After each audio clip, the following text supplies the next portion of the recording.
I have a few friends who haven't bought any Bitcoin yet. And in fact, for me personally, like, the prices are a bit extended. I think it's going to keep going, but obviously, I liked buying Bitcoin when it was at 5,000 a lot more than at 45 or 65.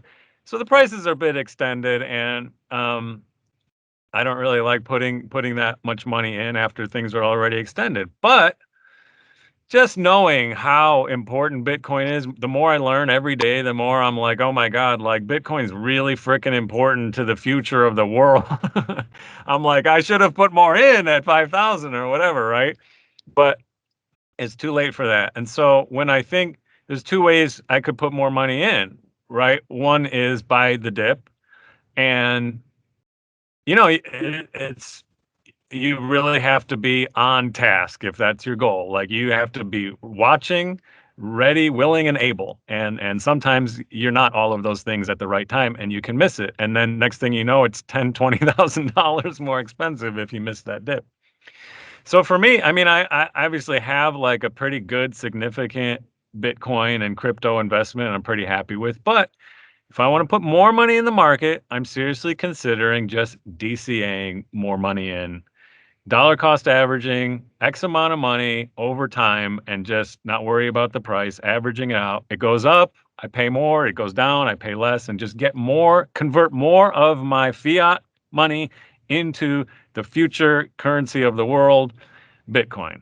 Um, so not only like do I want to probably use that strategy for myself at this point, but it's also the strategy that I think I'm going to advocate for my friends and family at this point. Like it's really hard to tell somebody, okay, start buying Bitcoin now at 65. I don't know how much higher it's going to go or if it's going to come down a lot first. And I'm not really comfortable telling them when to buy it, but I think I'd be pretty comfortable telling them to DCA in. This is my response to everyone who comes to me and says, should I buy Bitcoin? I'm like, now? Let me Right? tell So, you, let me tell you something. The media is a very powerful thing because I guarantee everybody in the media is like, oh, it hit a whole new time high. It's time for you to buy. Get in while you still can. yeah. And so that's why I'm saying I would not be comfortable telling them, yes, you should put your money in now. But DCA, right? Does that not sound like reasonable approach?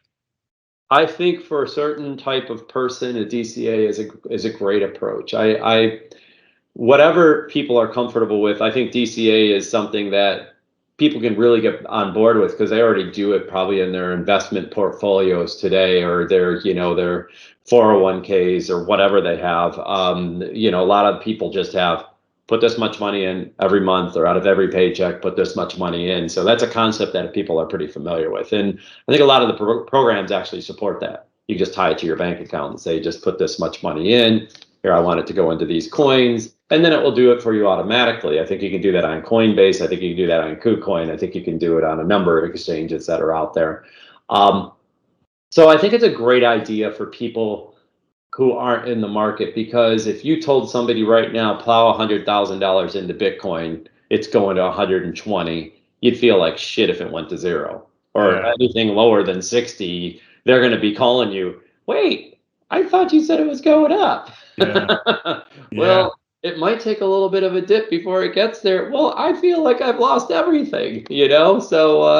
So yeah, the DCA, get them to put a few $100s in every month or something like that, and then they're in. And then that's great for people like us who are already in the market. To have that steady money flowing into the market. That's how Wall Street works. Anyhow, they have all that money that they can count on through all these pensions and 401ks and everything that everyone owns out there. They're plowing money into the stock market, right?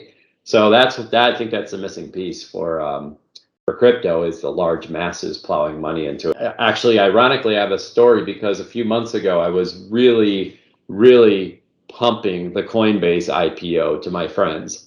And I said, gosh, we really got to get into this thing. And as it turned out, a person who could be my mom jumped in. I had no idea because it was a friend of a friend who had said, yes, my friend who knows crypto said, buy the Coinbase IPO. Well, She would never invest wildly into anything, but for whatever reason, that day she went all in and she just went bananas and she put in like her whole life savings and it went whoop, and it went boom. If she had taken a different approach, if she had dollar cost averaged in from the beginning, she would have a little bit at 400, she'd have a lot at 200 to 300, and she'd have another segment between 300 and where it is right now. And she'd be super happy because she would be in the money as opposed to being, oh my gosh, I just want to break even. Please get me out of this thing. Yeah.